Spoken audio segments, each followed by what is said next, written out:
Hello, my name is Jaehoon Hwang, and I am in charge of OT Security Product Management. Since 2022, I have been giving presentations on OT security every year at the ISF event. There are always a lot of concerns when it comes to OT security. Looking back over the years, it seems that OT security progresses much more slowly and at a more measured pace compared to other fields.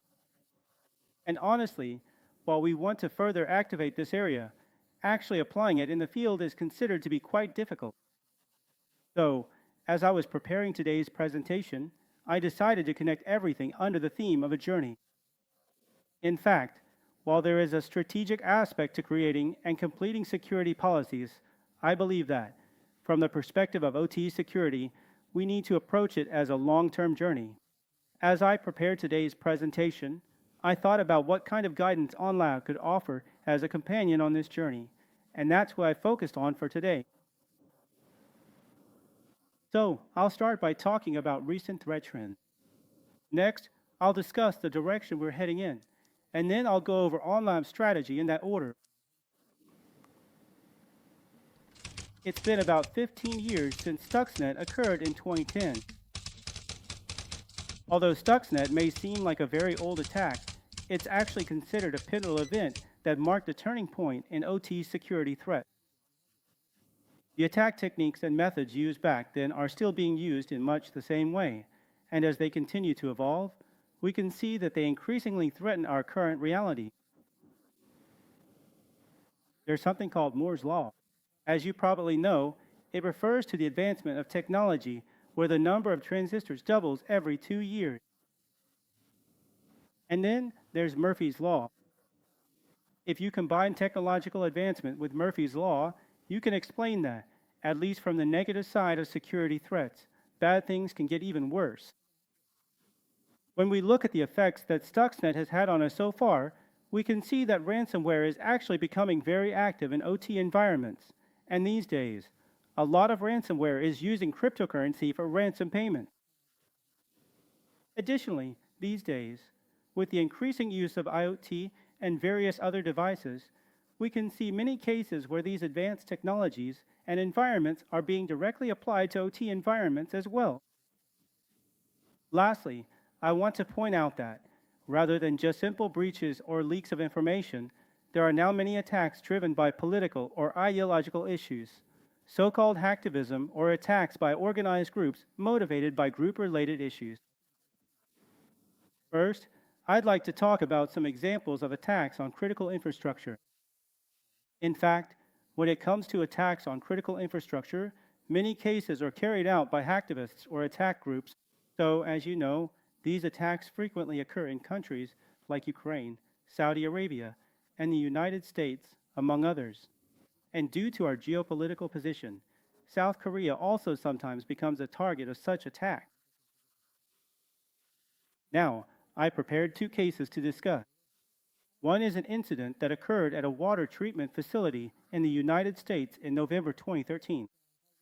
In this case, a hacktivist group called Cyber Avengers, which is supported by Iran, hacked into an American water purification plant. And another incident happened last month in Norway, where the dam gates were fully opened due to an unauthorized attack. Looking at these two incidents, the security issue is that critical assets like PLCs are directly exposed to the internet and are using weak passwords. And because default ports are being used, I want to point out that, from a security perspective, this is a poorly prepared and poorly managed environment.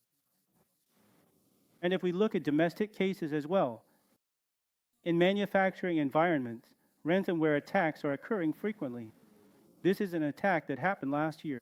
So, what happens is that the malware lies dormant inside the network, and whenever a firewall port is open for occasional maintenance, it connects to the attacker's CNC server during that window, and then spreads further within the internal network. So, in cases where our endpoint solution, EPS, was not installed, the system became infected. Sometimes even the PLCs were compromised, ultimately leading to incidents where equipment operations were halted. In both cases, there were issues from a management perspective. So, we look into some statistics related to OT security incidents. About 76% of respondents said they had experienced a security breach. When asked what type of attack they were most concerned about in the OT environment, most said they were most worried about malware or malicious code attacks. So, just like in IT environments, there is a strong sense that real-time monitoring is urgently needed in OT environments as well to deal with various attacks and threats. To make things a bit easier to understand, I created an image using AI. Now, if you look at the image, it looks like a very peaceful and tidy room, but in reality, if you shine a light, you can see countless dust particles floating around. It doesn't seem like a clean room at all. You can think of security threats at OT environments in the same way. In fact, until an attack actually happens, we might think there's no problem at all, but that's just because we don't know about it. If we take a closer look, we can see that there are actually a lot of security threats present. Let's try to look at these issues from two perspectives, and the first is from a system point of view. That's why it's extremely difficult to apply security patches. That's because applying patches to equipment can cause side effects, which makes patching very difficult. As a result, vulnerabilities keep piling up. And for reference, even Windows 10, which we've used a lot, is officially being discontinued next month. So except for Windows 11, none of the other Windows operating systems are receiving security updates anymore. Also, we use a lot of removable media like USB drives. In the case of Stuxnet, for example, it was initially spread through USB, so that's an incident that started with USB infection. So I can say that USBs, which are still used for maintenance, are a very dangerous factor. And recently, there's been a trend of using Linux or Android more instead of Windows. But actually, while it does have the advantage of reducing the burden of Windows licensing, there are significant challenges when it comes to security management. That's because it's not been thoroughly vetted and relies heavily on open source, making it very difficult to manage and identify what vulnerabilities might be present within it. Not only from a system perspective, but also when it comes to internal network monitoring, there really aren't any clearly defined compliance standards. In IT environments, certifications like ISMSB are mandatory, but in OT environments, there really isn't any such compliance. So, from the perspective of those in charge, there's a tendency to put off implementing or preparing for these things. And in the case of internal network systems, they usually just put a firewall at the gateway and don't monitor the internal network, so it's impossible to know what security threats might actually exist inside. So overall, these are the kinds of latent security threats we face in OT environments. From the perspective of those in charge, there are also technical factors that need to be considered. First of all, in many cases, IT security personnel are also responsible for OT security. But as you know, technologies have been changing rapidly these days. With so many new technologies like AI, Zero Trust, and XDR emerging, it's honestly overwhelming just trying to keep up with them. But then, if one day you're told to handle OT security as well, it can really throw you into a panic. So you have to know about protocols, you have to understand PLCs, and figuring out how to create policies. Honestly, the reality of OT security is that it can feel completely overwhelming. Because of these issues, there tends to be a lot of friction between IT and OT security personnel in the field. But in reality, they're not enemies. However, if you look at their conversations, things can get pretty tough. So it's not easy to implement things. You don't seem to understand OT. So are you just going to oppose everything like this? Then are you going to take responsibility? They keep questioning each other like this. But again, the truth is, they're not enemies. Because both sides actually share the same purpose. They both want to do well and operate safely. But in the real workplace, their interests and the ways they've always done things are different. So that's what makes these things difficult. So they're actually talking within the same context, within the same framework. At what stage are you in your OT security journey? So, we talk about this journey in 6 stages. The first stage is recognizing the need, wondering, should we take a look at this? The second stage is, well, why don't we at least try a POC? And that's when you start to see problems emerging. Wow, there were this many problems. Then you suddenly have to deal with all these issues.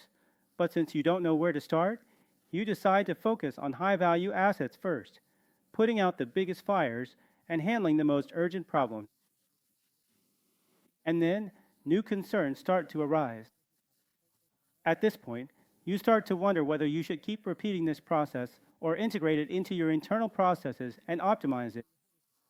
So, for some clients, they might stay at stage 4, while others may progress all the way to stage 6.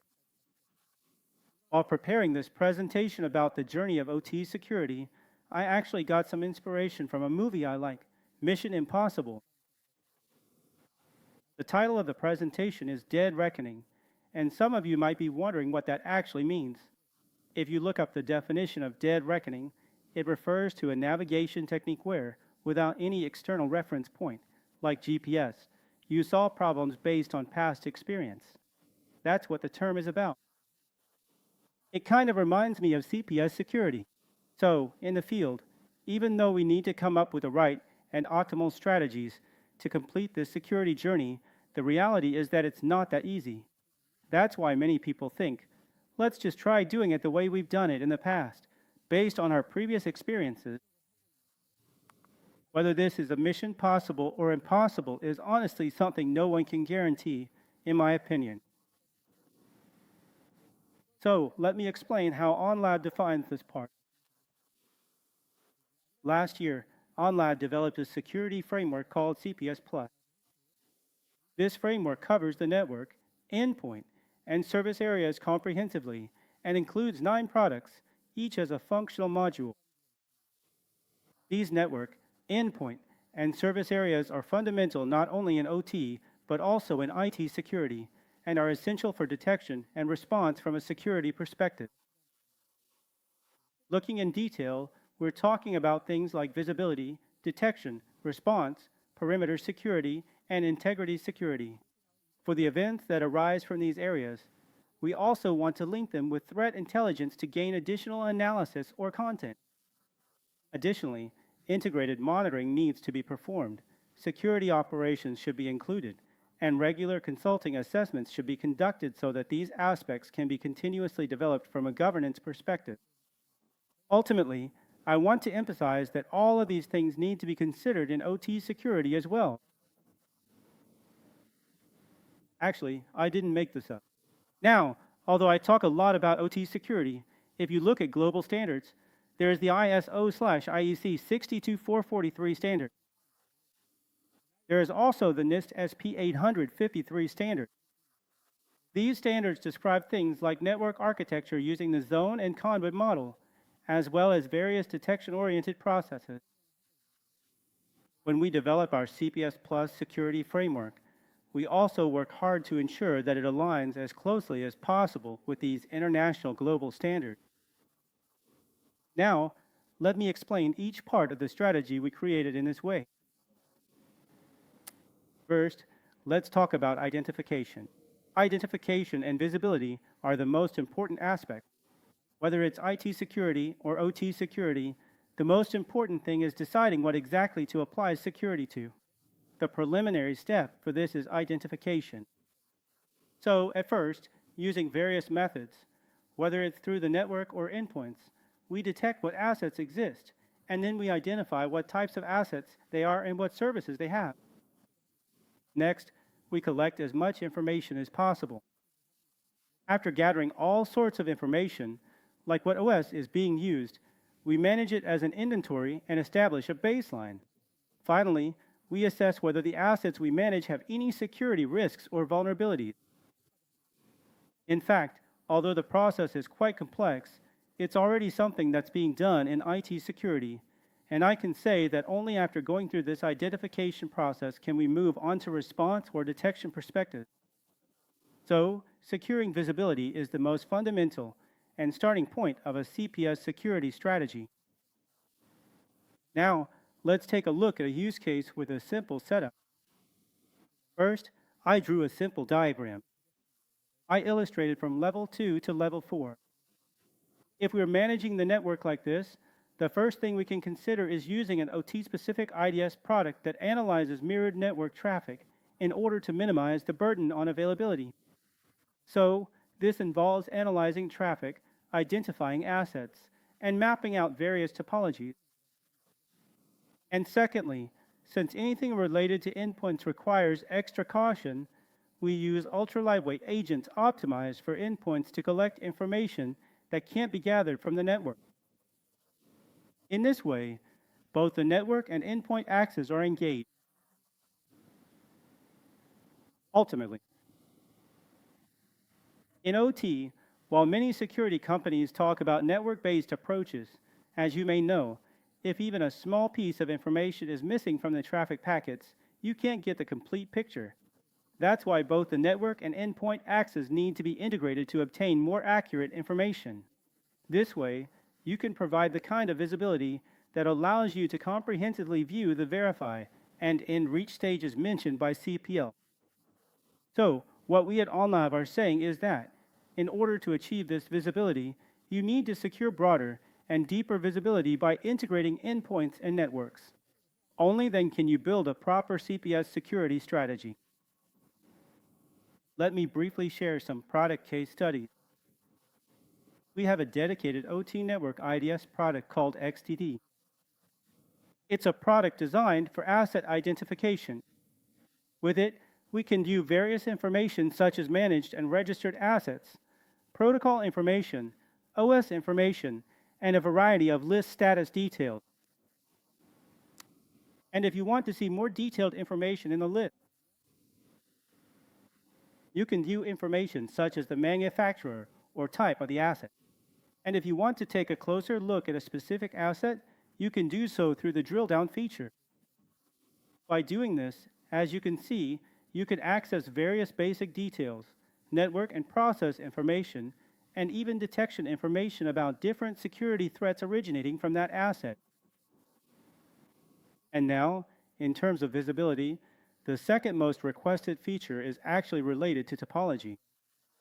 With topology, since we can't really understand how things are connected just by looking at a list, the network topology visually maps out these connections to make them easier for us to identify.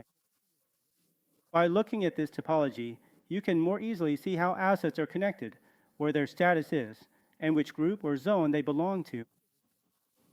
And if there are many assets, you can further drill down to check specific information, and from there, you can even view a bit details or more in-depth information. So far, I've talked about the network aspect. Now, I'll move on to another axis, the endpoint. For endpoints, we have a product called EPS. In fact, our EPS product officially launched in 2010, starting with a product called TrustLine. If you look only at the EPS product, we can say that we have over 15 years of experience in OT security. It's widely used in many manufacturing and public institutions, both domestically and internationally. As you can see, if you look at the detailed information, you can view detailed information about the OS. You can even check the Windows build version. And since you can see resource information like CPU and memory details, this provides essential information for assessing in-depth vulnerabilities or other details of a specific asset. It can also be used for health check purposes. So, when XTD is integrated with EPS and all this information is viewed together, the advantage is that in an environment where XTD and EPS are linked, you can see comprehensive information about all identified assets on a single page. There are hardly any vendors globally that provide both the endpoint and network perspectives together like this. From what I see, only a few products from other companies can offer this, so you can consider this one of the unique strengths of AhnLab. Earlier, the explanation about visibility was a bit lengthy. After that, this is where visibility begins. Once we begin, we need to detect what security threats exist for the targets we've identified, and then we need to protect them. To address these issues, we need to detect malware, ransomware as mentioned earlier, vulnerabilities, and also anomalies. And since this is an OT environment, we also need to detect unauthorized programs and unauthorized USB connections. So, the ISO standard discusses these aspects in various ways. Remote access must be detected. You need to monitor connections to internal systems. You need to check for infected devices. And it also says that you need to look at the PLC logic. The diagram is a bit complicated, so I drew it in a simpler way. So, to break it down further, it says that we need to detect and protect this kind of information. But then, if we look at it from a product perspective, how do we actually do that? First, from the endpoint perspective. Through EPS products based on an allow list. Even though patches aren't applied well and various security threats are occurring, if we only allow items that are on a pre-approved list and block any processes that aren't allowed, then no matter how new or mutated the attack is, we can effectively detect those security threats in real time. In fact, this provides security based on a concept that's the complete opposite of what antivirus solutions in IT security talk about. With this kind of approach, you can harden the endpoint system. And now, for external access, you can control remote connections through a firewall called AhnLab XTG, which manages OT protocol gateways. Lastly, for the spread of various internal security threats, you can also provide detection through XTD. So, if you only detect threats, what do you do next?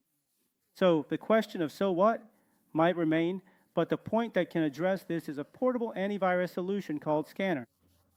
Through this solution, not only can you scan and treat malware with EPS, but for various security threats detected by XEDS, which, as an IDS, cannot resolve them on its own, you can use Scanner to detect and remediate those threats as well.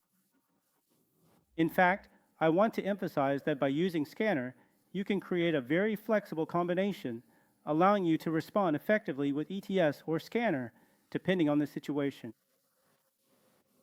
When you look at these connected parts in the system, as I mentioned earlier, you can actually drill down further into the current status and details. And as you can clearly see here on the display, the screen I prepared for you is specifically about the well-known ransomware threat called WannaCryptor, which is also sometimes referred to as WannaCry. When WannaCryptor occurred, we were able to use the tracking feature to trace where it spread from and to. And since we can view the connected parts through the topology, we can keep following the sources of the spread and, in the end, respond by inspecting and treating them through XCAN. Also, when it comes to detected threats, we don't just stop at simply detecting them or thinking, oh, it's just been detected. By integrating with AhnLab Threat Intelligence, we can obtain more detailed information about those threats. So, you can check the severity or additional information, and through related reports, you can use them as important reference materials when preparing future response measures. This is also possible. As you can see, you can check the risk level or additional information. To sum all this up, let me show you a use case. Before we install a product, we first go through a process to eliminate malware. So, inside the system, there are various security incidents in malware, and these types of malware can spread internally through NAS or S&D. To track where the malware is spreading from and to, we use a network-based approach to trace the spread. Ultimately, we use the X scanner to clean up known sources of distribution, and finally, we install EPS for hardening. As you can see in the graph, at first, a large number of malicious codes are detected, but eventually, the internal environment becomes very clean and reaches zero. This is a typical case that we frequently see and use. Another aspect I can mention is the use of physical one-way transmission products. This is already widely used in public institutions, control plants, and data centers. To control access to critical industrial networks as much as possible, we support monitoring by extracting internal information to the outside. In this way, since it's difficult for administrators to access, it's naturally impossible for attackers to gain access as well. However, administrators can still monitor by viewing the data extracted to the outside. So I can say this is a method that allows you to protect your internal network more securely. I've talked about visibility, detection, and protection, and lastly, I'd like to discuss the perspective of response. Earlier, we mentioned that for the various detected information, event analysis is needed for incident investigation. And if treatment or blocking is needed, finally, from a service perspective, we need to consider governance, how we can maintain this sustainably and regularly over time. In fact, you could say this is the highlight and the final part of today's presentation. We've been giving this a lot of thought. We're asking ourselves, what kind of security model does our field really need? Every customer uses a different network, and there are a lot of questions about what exactly should be done. To address these issues, our organization has a dedicated OT security consulting team. That's why, since the security status is different at every customer site, it's important to follow expert assessments and establish the optimal protection measures. This applies not only to public institutions, but also to various manufacturers and companies. In fact, before putting any protection measures in place, it's necessary to first consider vulnerability assessments and prepare response plans in advance. So, rather than introducing a solution first, it's important to find the optimal security model through regulations and on-site field analysis, and then map customized models and solutions accordingly. I believe that building such a process for security is the right approach, and as the title of today's presentation suggests, dead reckoning. In other words, rather than moving forward without direction, I recommend seeking guidance from experts to get help with these aspects. Lastly, I'd like to take a moment to highlight something we can be proud of regarding AhnLab OT security. Not long ago, the world-renowned research firm Frost and Sullivan announced the Frost Radar 2025, and AhnLab was selected as a solution leader. So globally, 13 vendors have been selected at this time. AhnLab is one of them. It's right here in this spot. There are two indicators shown here. There's an innovation indicator and a growth indicator, and to elaborate a bit more, we received a very high evaluation in the innovation category. Among the many global leaders shown here, we received one of the highest evaluations. As I mentioned earlier with various cases, the report explains that the ability to create flexible security models through AhnLab CPS Plus, that is, our security framework, was analyzed as a key factor for our high innovation rating. In terms of growth, we still have a strong influence mainly in Korea and the APAC region, but since AhnLab will continue to expand globally, I expect that our growth rating will rise much higher next time. As I wrap up today's presentation, I'll go over each point one by one and then conclude. In the face of the uncertain OT security environment, I want to emphasize that setting the right direction and strategy is essential for us to continue protecting these areas. AhnLab has accumulated a lot of experience over the years and has numerous references to back it up. So, not only do we have expertise in consulting, but we also have a lot of experience with solutions. I recommend that you try out AhnLab CPS Plus, which we thoroughly prepared. So please don't hesitate. If you apply for a POC or anything like that, we'll work together with you to find the best fit and address your needs.